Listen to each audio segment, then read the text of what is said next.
Hello and welcome to the 2019 F1 Strategy Report, powered by Apex Race Manager, the mobile race management simulator. My name's Michael Lamonato, and this is Round 19, the United States Grand Prix. Valtteri Bottas won the race at a canter, but teammate Lewis Hamilton won the championship in style, stretching a just doable one-stop race to finish second ahead of Max Verstappen. It was a strong performance for Bottas in a race that could have been won by any of the top three drivers, but not by Ferrari, who were mysteriously off the pace throughout the race. To discuss a closely fought United States Grand Prix, I'm joined by Jake Michaels from ESPN. Jake, how you doing? I'm good. A little bit tired, but we got through it in the end. Yeah. And he's done it again, 6. A couple of early morning races for anyone watching from Australia. You need to understand this, first of all, before we go into this. Well, this is the thing. This is a tough point of the year, isn't it? When you've got Mexico and US and Brazil. So if you want to head over to races, they're the ones, so you don't have to get up early over here. Yes. Hey, at least the championship's finished. So it's not a lot of importance left to the rest of the season. Not for the front runners anyway. Some people, still very important for this race. Before we get into some of the headlines of this Grand Prix, which of course, should mention now, however long we are into the podcast, that Valtteri Bottas won, not Lewis Hamilton. Hamilton won the championship. But I do want to talk very briefly about Lewis Hamilton. Obviously, it's been another season of Lewis Hamilton. I don't necessarily want to say domination, but certainly he's been far and away the strongest driver of the year. Of course, he's won the championship. That is the result you get.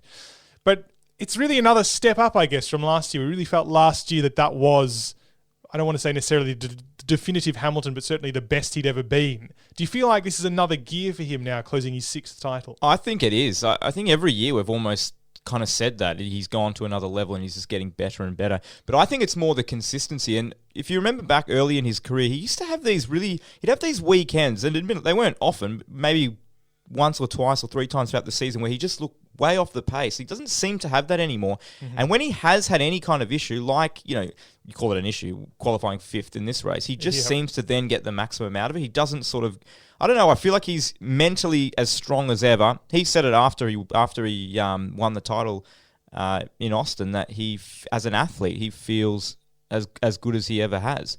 So, I mean, the question is, how far does he go? Does he tie Michael Schumacher next year? Does he go on and get 8, 9? I mean, who knows? It's crazy to think when Schumacher got 7, I don't think that was a record for me that I thought would never, ever be broken or tied. And now you're looking at a guy who you think, gee, he can easily pass it. Not to mention the 91 wins, which you'd have to think almost certainly be finished next year. Well, we were talking about this in Japan when we were trying to work out when that would almost be. And it's crazy to think, well, when that was, he just had about 8 or 9 or 10 to go. And it's just like, we'll probably be there next year, halfway through the season. I mean, that's insane to talk about it like that. He could probably have 10 wins next year.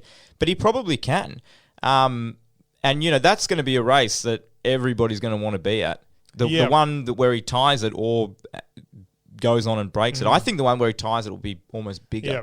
And then maybe the 100th race can be, because that was the other thing. It would be obviously the first driver to get to all of the subsequent 90 races, but also 100. Yeah. Nice round number. Everyone loves a good round number. It does feel like, though, and in sort of a little bit in the context of this race, because you mentioned qualifying 5th was for him, one of his worst qualifying results for some time. Added to the unusualness was that this is a track he's normally very good at, as I guess the race demonstrated. But it feels like at this point in time, winning a 6th championship, there's nothing left for Hamilton really to prove. There's no obvious weakness in his game anywhere, whether that's qualifying or the race, or, as we'll talk a little bit about this, executing strategy. It doesn't feel like there's anything, there are no questions over Lewis Hamilton's legacy at all at this point in his career. No, and I think anyone in the past that's kind of said, Lewis Hamilton, he walked into McLaren, he's gone to Mercedes, he's always had a strong car underneath him, maybe excluding one season. But you kind of can't, you've got to look at his whole career now and look at every season and just look at what he's been able to achieve with the teammates he's had to go up against. It's not as if he's the only man in that team. And what he's done is incredible. And if he was to retire tomorrow, he would go to, in 20 years' time, people would be talking about Lewis Hamilton as one of the 3 greatest Formula 1 drivers of all time. No doubt about it. And the only question now is when he might be considered the best of all time, if indeed that can ever be definitively answered. I don't think you can necessarily say that about anyone. If there's any sport where it's so, I mean, you can't really do it in any sport, but Formula 1, it's just like, it's crazy because you got so many things that are different now. Yeah, one of the most difficult to compare, but certainly in that conversation, this was the race in which he tied up the championship, but even from the very beginning, it seemed like it wasn't really going to be his weekend. In fact, he's got a little bit of form now winning championships without having the best of weekends. In the end, he came close to winning it. But this was a Valtteri Bottas weekend. But going to the very beginning, the form guide leading into this race is that we have a real mixed field at the moment. Mercedes was so dominant at the start of the year. Ferrari's hit back since the mid-season break, and Red Bull Racing, after a couple of wobbly races after the mid-season break, seems to be returning to form. Had a super tight qualifying session. Valtteri Bottas got pole, but I want to talk... Great qualifying session. Yeah, one of the best we've had of the season, I think. I want to talk briefly about Ferrari. Ferrari has now a huge run of pole positions. Every pole since the mid-season break, I think I'm right in saying. Didn't get pole here. An unfolding controversy with the power unit there. These accusations that they're doing something beyond the regulations.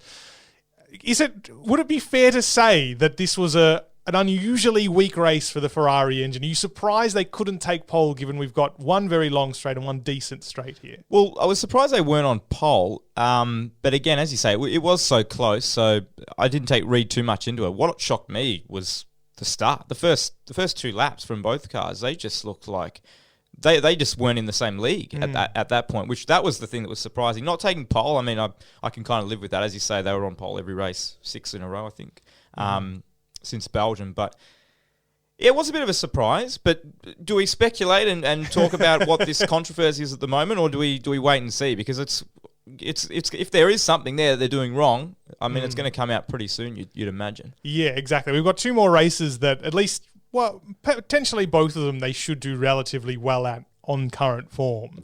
And they'll kind of be the test. Worth pointing out, though, that they were quite good in the first sector of this race, during qualifying, I should say, not during the race, but at this track, which you wouldn't have expected them to be because that's quite a downforce-sensitive part of the track. So it's not as if Ferrari rocked up and suddenly they were just a weak team. It does feel like, and Mattia Binotto did say this afterwards, that it was a trade-off for them because, of course, once they've been loading up the car with downforce since the middle of the season, once they've rectified some of those aero problems they had, plus they've got the power unit that is apparently, potentially legally, quite strong, or potentially illegally, they're now trying to find a balance that allows them to have good race pace. That's been a weakness so far this season. As you said, the start of the race, it seems like it could still be a weakness, but it seems like their biggest weakness. Yes. Yeah. It seems like a very conscious trade-off, I think, is what to pause the speculation, I suppose. I think there could be more to this than just purely the power unit controversy. I'm very eager to see how that Ferrari looks going down the back straight at Abu Dhabi in a few weeks' time. I think so, because Abu Dhabi should be I think their next best shot. I'm not necessarily discounting Brazil, but Abu Dhabi's kind of a Ferrari track. You'd think that'd be strong there, yeah, yes. Especially with the long straight. I mean, so if there's an issue there, then who knows? Maybe we'll start really getting the magnifying glass out. But hey, then the season will be done. They'll maybe have gotten away with it. Everyone will forget about it. Yeah, well, as far as you can get away with it, the terrible season they've had. We talk about the background of this race further. Unusually cold for Texas, I think it's fair to say, at least in my mind. Texas is quite warm, usually quite warm, although they're going into winter, of course. That did have an effect on Friday and through to Saturday. Track evolution was massive, kind of altered the picture in terms of race simulations on Friday because the track was improving so much, and also because the tyres do behave a little bit differently when it was quite so cold. There was frost on Friday morning, I think, which is not really, it's meant to be a summer sport. Come on, it's not like it's like Barcelona testing all over again. I don't mind it though. I mean, it does add another dynamic. It just takes away that almost, not boring, but it takes away what you know almost, and it adds another area that you just a bit of unpredictability about it. And I think this is exactly what we ended up seeing play out on Sunday, because whereas Ferrari seemed like it had quite good race pace on the medium tyre, and all of the top 5 qualifiers went out on the medium, only the sixth exception being Alex Albon. Quite a deliberate decision by Red Bull Racing to split that strategy. Came to nothing, of course, because he was crashed on the first lap, so we didn't get to see how that would unfold. But the start of the race, the medium tyre seemed to work out for some, but not for others, specifically Ferrari. It was a nightmare for them, really. Could not get any heat in the tyres early in the race. Of course, Sebastian Vettel ended he had his race. He had a horror 9 laps or whatever it was. Yeah, however few he got. But it was surprising. I can't think of another time where starting on the more durable tyre has had such a negative effect on a driver, especially one of the top 6. Well, this is what I was saying. I mean, I think Leclerc didn't struggle as much, but it was still noticeable that he was really battling. They both were to get, as you say, get heat into the tyres and just to keep the car on the circuit. You know, at another track, they could have fallen further down the field. So it was just a bizarre start. As you say, I can't remember the last time that happened where both cars really struggled, as you say, on that tyre. Yeah, just unusual. Really strange stuff, especially because you had some drivers starting on more durable compounds further down the field. Didn't seem as They didn't have that by same this. issue, yeah. We also had this strange issue. Max Verstappen complained about it as well, though in the end we did see damage to his car, where Sebastian Vettel in particular, but also Charles Leclerc, were kind of shocked by the way their car handled. Vettel was talking about crazy understeer early in the race. He dropped all the way down to 7th before he sort of consolidated, and then of course had a horrible suspension failure. It summed up that race, that 9 laps summed up his season, didn't it? Sort of started with promise, ended horribly. It's not clear whether or not those two things are related, but it was just devastating for Ferrari from the very beginning. It served to eliminate both, obviously, literally in Vettel's case, but Leclerc, before his first pit stop, was completely out of contention. He was something like 20 seconds or more back after the first pit stop window. It's completely when you're out of chasing the the fastest lap, I mean, it's exactly. over. He had the Pierre Gasly commemorative point for this race for being way out of touch with the front runners. Verstappen's the interesting one, though, because you mentioned it before. I didn't realize he'd complained about floor damage. There was nothing that stood out to me watching that race unfold that he would have floor damage. So this was one of the interesting things about that first lap is a lot of drivers seemed to pick up some kind of damage. He didn't realize it, and the team didn't realize there was damage to the floor. They assumed all the discrepancy was to that front wing damage we did see on the TV when he tried to have a go at Bottas, I think at the first turn. And then out of the car, they realized there was a bit of a hole in the floor. Still not quite sure how that worked, whether that was off a curb or some errant debris somewhere along the way. That did hinder his race, as we'll talk about later on. But with the Ferraris eliminated, Alex Albon also tangled with Carlos Sainz and Charles Leclerc as he was struggling to get heat into those tyres, essentially eliminated as well. He had to pit after the first lap, went to the medium tyre and made 2 stops subsequent to that. We were left with this 3-way fight, essentially, the 2 Mercedes versus Max Verstappen, to see how this race was going to pan out. And we have this sort of standard first 10 laps where everyone's kind of eyeing each other, trying to figure out how it went. Cat and mouse. And Red Bull Racing, seeing, I think, that Verstappen was kind of the slower of the 3 in terms of race pace, and I guess as we later learned, there was damage to his car, went really aggressive at this point. They pitted early and onto the hard tyre. And there was talk very briefly, this could have been a 1-stop for them because 1-stop was the prediction before the race. Yeah, look, I didn't mind that early call. And I think Red Bull, to Red Bull's credit, I think they've always been a team that is prepared to make a bold call, unlike Ferrari maybe. Or not necessarily a bold call, but a call that can make them look like geniuses. A bold call that makes sense, I think, as opposed to Ferrari. Yeah, Ferrari's made some weird decisions over the time. But I think, so he came in, he was the first of the 3 to pit, and that was the thing. So he came in, and you probably felt at that stage. When he came in, did you think one or two? I thought it looked like it was a way to keep both options open, right? That it was so early that you felt like it was going to be a 2-stop. But perhaps like in Mexico, for example, where the hard tyre held up really well. And of course, this is the same hard compound, the C2, they used in Mexico. And Max did pretty much the whole race on that tyre in Mexico. Obviously very different tracks, but I guess this was a way for them to say, well, if they got to half distance or whatever and the tyre was holding up very well, because so few of them used it in practice as well to know, they could have gone either way. He was quite aggressive, though, as you say, when he came out. So you kind of got the impression quite early on in that second stint that it was, given how much life he did burn early, you felt, well, he's probably going to have to come in again. And they were able to just cover him off. That was, that's the thing. That's what Mercedes has. That's the advantage they've had for years, is that they've always had 2 cars at the front and the ability to cover off whatever anyone wants to do. And that's where Ferrari and obviously Red Bull, with only really one driver that's competing at the front, struggles because they've only got one option. Mercedes can always cover both. So yeah, you always felt that Mercedes had Max covered. He didn't quite have the pace, and I think there was, but the undercut actually worked. He just wasn't able to. Just was too far behind in the end. I mean, it worked in the sense that he had he been slightly closer, he made up a lot of ground on that first lap that he came out. But in the end, the gap just was too much. It's a really good point though that you do raise that. Mercedes always does, by virtue of having 2 very consistent drivers, also because the car is normally quite consistent, always has those 2 options. There are very, very few races in which the drivers can't play off each other, rely on each other. In fact, we know over the past couple of seasons that the team has very actively relied on Bottas to play the team game. Whereas that's very much less been the case for Ferrari and Red Bull Racing. And this, considering that, as we'll sort of see over the course of the race, that we think Red Bull Racing probably had the pace to win this race. Had there been 2 of them competing at the front, perhaps one of them would have. Oh, absolutely. And Bottas has copped a lot of criticism for it, but look, the team couldn't ask for anything more because they've won so many more races because they've got a driver that's willing to play that second role. And look, and I almost felt sorry for him today because he won the race. And it was just like cameras straight on Lewis. It's like, forget him. No one cares.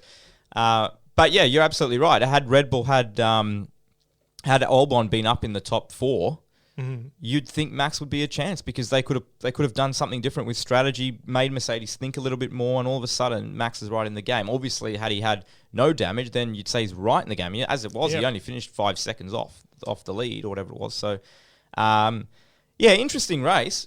So there are two, if we want to talk about race-defining moments, I think there really are two, because the Grand Prix ultimately boiled down to Bottas versus Hamilton. But as we've been saying, of course, Verstappen finished quite close behind at the checkered flag.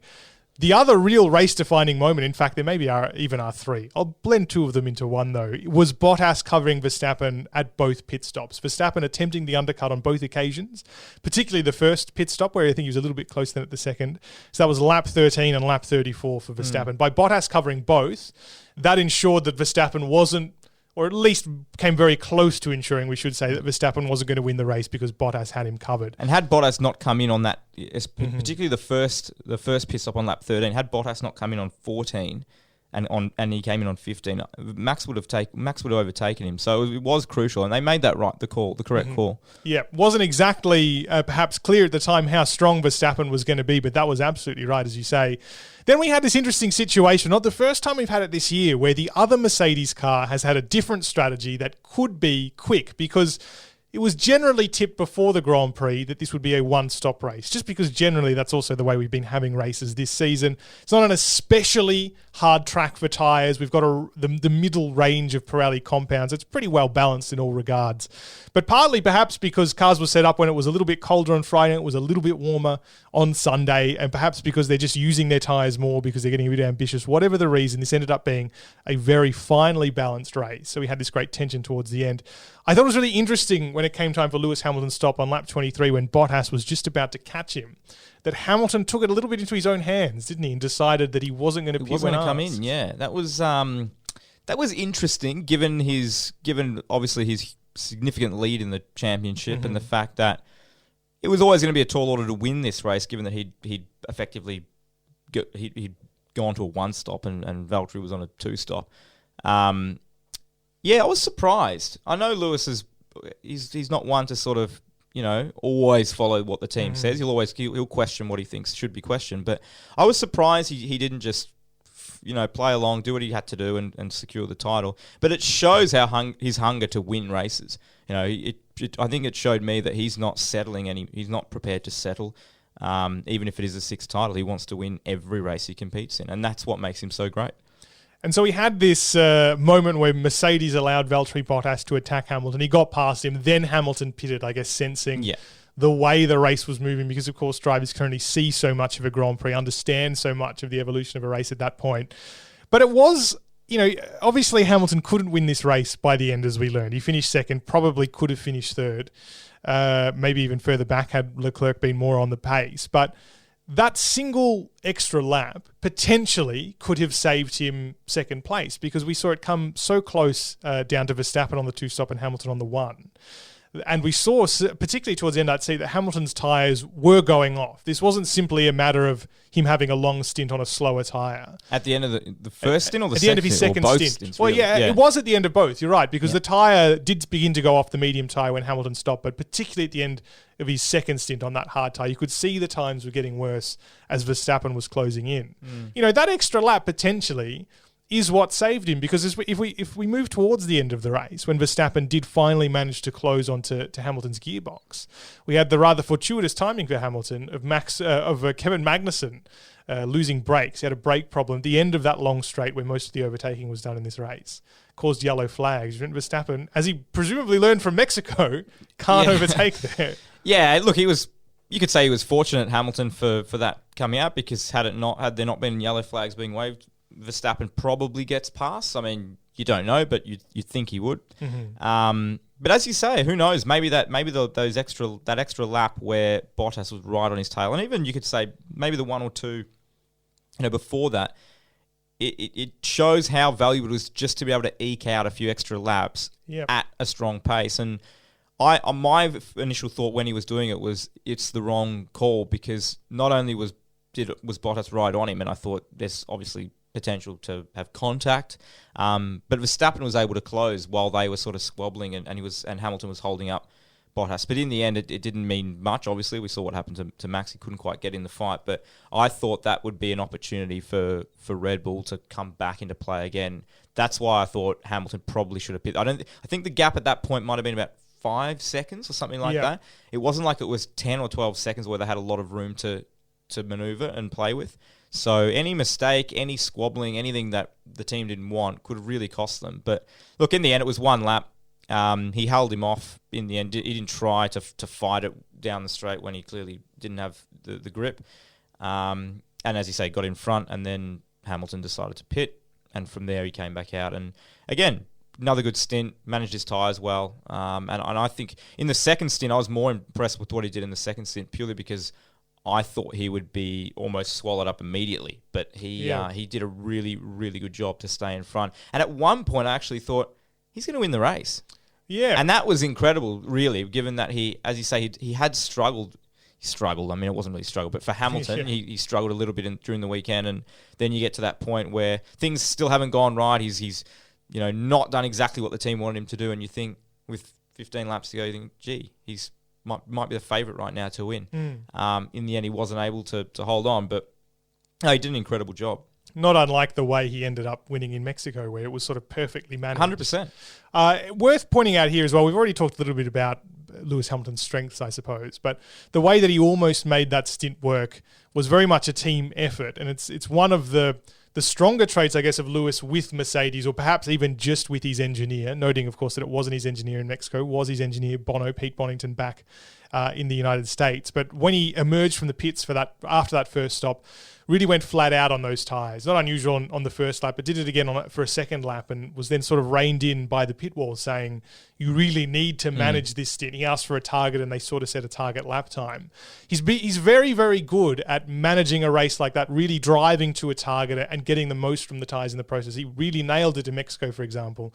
Couldn't quite do it here, although Mercedes admitted towards the end of the race over team radio that they weren't sure they could do it anyway. But had a go and really did make it to the end of the race, at least without needing a second stop. But very good at executing races like that. He's become very methodical in his approach. Yeah, I think it's almost the most impressive thing about Lewis Hamilton is how, not that he wasn't consistent in the early part of his career, but he's just, and you might often ask back, and it might frustrate people when he questions what the team is saying, and it's like, hang on a minute, there's 1,000 people here that are telling you what to do, and they're looking at everything and every car, and you're just sitting in yours. But you're right, when it comes down to the actual hitting targets, there's no one better. He does it lap after lap after lap after lap. And that's why he's so great. And he did it again. He did it in Mexico, and he's done it again in the United States. And had he not had a poor qualifying session, if you want to call it poor, he probably wins the race again. So I don't think there's much more you can really say about him.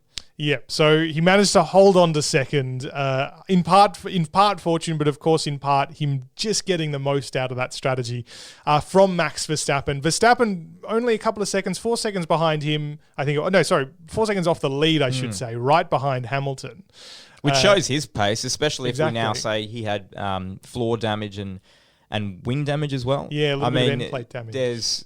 If you say, well, he finished only 4 seconds behind in a Red Bull, that shows he really should have been in the fight to win as well. I mean, he kind of was, but he wasn't. He finished 4 seconds behind, but it didn't feel like he was ever a chance to win. Always one step behind us. He was always chasing when he could have had the opportunity to really be pursuing or even perhaps leading after one of the pit stops. So very close for Red Bull Racing. I guess a little bit heartening for them, if you can say that, for not winning the race, considering they've been a little bit up and down the last couple of races. But that's the way Valtteri Bottas won this race from Hamilton and Verstappen. We've talked a little bit about Ferrari already with Charles Leclerc. Absolutely nowhere in this Grand Prix was Ferrari, or at least one of them. Obviously, one of them didn't even make it past the 9th lap. I did get the fastest lap, though, with a late pit stop onto the soft tyre. Alex Albon recovered quite strongly, made 3 pit stops in the end, if you include that first one at the end of the first lap. Would have been so interesting to see how he managed starting on that soft tyre in the top 6, whether that would have changed things up a little bit. He was very impressive, wasn't he? Another solid Grand Prix for Albon in what, again, I feel like we should emphasise this every week, is his rookie season. You know, people criticise him, and I guess fairly in a way that he only ever meets the Red Bull target, if you like. He does the minimum but doesn't, or really, really exceeds it, which is true. But for a guy who's in his first season in Formula One and in only his 6th or 7th race with Red Bull Racing, however far we are in past the mid-season break, you got to cut him a little bit of slack. I know there's no slack afforded when you're in one of the front-running teams, but this is almost a bit exceptional. You've got to say, I mean, his name has got to be on that contract. Surely. I mean, what he's done's been exceptional, really. I'm waiting for a race weekend where he has no issue. I just want to see no issue. We've seen glimpses of how good he can be, both in qualifying and in the race. But I'd love a weekend a smooth weekend where everything just clicks, because you know, he should be standing on a Formula 1 podium, you know, very soon. And who knows, maybe challenging for wins next year. Yeah, maybe a podium by the end of the year, who to say. We've talked about this balance between the one-stop and the two-stop, and it really was quite delicate. And while it was exemplified between Bottas and Hamilton and Verstappen, really was also done so between Ricciardo and Lando Norris. Daniel Ricciardo and Lando Norris, Renault and McLaren. McLaren very much dominating qualifying in this part of the season for the midfield. Ricciardo got ahead of Norris within the first 10 laps or so. And then there was Norris really chasing the whole time. Norris attempted the undercut. What I thought was really impressive from Renault here, though, considering the team's made some fairly questionable strategic calls this year, is they actually absolutely nailed covering it. I was worried at this point because they didn't cover it on the subsequent lap, but they were confident that there was enough pace in Ricciardo's tyres they could leave it for 2. And I think they emerged from pit lane 0.4 seconds ahead of Norris or something. And that extra lap really did pay off towards the end of that Absolutely. stint. That extra, as you say, that extra lap is just one less you got to do at the end when you're on a long stint. And that was a great battle as well. And it was, so Ricciardo's pretty much done a Hamilton, if you like, and stayed out. Did the one stop and he made it work as well. I mean, do you say Hamilton made it work? He kind of, he was in the middle, so you'd probably take that in the end. The one team would take the 1-2, but another great battle, and so close towards the end. And had he come in one lap earlier, then he might have finished one place lower. Absolutely, because Norris towards the end, having not been able to make any impression, was called in on lap 42 of 56, so relatively close to the end, converting to a two-stop quite late. Fell down to 10th, I think it was, passed a lot of cars. There were a couple of pit stops as well there. But made it all the way up. You could see the lap closing so dramatically because as his tyres were still on that improvement curve, as his car was lowering its fuel load, Ricciardo's are really starting to fall away. And it went from, I think it was 2 seconds the previous lap to 0.4 at the flag, something like that, a really massive improvement. I think Norris said had there been one more corner on this track, he would have been that's able the to thing. get We're talking about one more lap, one more corner. I mean, so that's the thing. So it shows they nailed it. For a change. Yeah, I think for a welcome change for Renault. Ricciardo, one of the few midfielders to make a one-stop work. Carlos Sainz also did, which really does show that McLaren is a really good all-round car. He stopped on lap 18, in fact, so even earlier than Norris or Ricciardo, and made that hard tyre go all the way towards the end, albeit one lap less because he was lapped. But one other driver who did manage to make the one-stop work in perhaps one of the most impressive drives of the weekend, I've got to say. There were a couple of standouts in this race, but was Sergio Perez, because he started from pit lane after missing a call to the weighbridge during practice. Quite a harsh penalty for that, but I can understand why that's the case. He started on medium tyres from the pit lane, changed on lap 24 to the hard. You could also see the way that Racing Point was really managing that strategy to change only at the very point where the lap time certainly started to degrade. And you could see towards the end of his stint as well, the tyres were going off, but made it to the end in 10th, albeit not without some contact from Daniel Kvyat. 2 weeks in a row that Kvyat's made some last lap contacts. Yeah, I almost think so. Kvyat, I was impressed with what he was doing early in the season and disappointed or underwhelmed with Perez, but I think it's almost switched around a bit since the summer break. Perez has been great. He's been, along with probably the McLaren drivers and Ricciardo, he's been one of the standouts of the midfield. And another great drive, very underrated drive. There weren't a lot of people talking about it, but what he did, managed to make it work, and as you say, stay out to just at that point where it's just about to go, and then switch from there. And he did, and he made it work, and didn't look like he had too much trouble doing it. No, it was only towards that, again, as we saw with pretty much everybody attempting the one-stop, right towards the end of that second stint, which is what gave Kvyat the sniff, I guess, much as it did with Hulkenberg last week in Mexico. But he ended up getting that 10th place back because Kvyat was given a 5-second penalty. And a well-earned point, I think, for Sergio Perez, as that Racing Point car does improve. It turns out they were telling the truth about the administration problems last year and that they just needed some time to get the car right. It'll be interesting to see where that car is placed next year. It was an interesting United States Grand Prix. It didn't go the way I guess people expected it, this delicate balance between 1 and 2 stops. It's kind of exactly what you want from the Pirelli tyres, what you want from a strategic Formula 1 Grand Prix. And of course, we've ended up with a new world champion as a result, and 2 races that are now essentially death rubbers, unless you're in the midfield, of course. Plenty to play for, plenty of money to play for. It's a pleasure to have you on the show to discuss it all, though, Jake. Thanks for having me.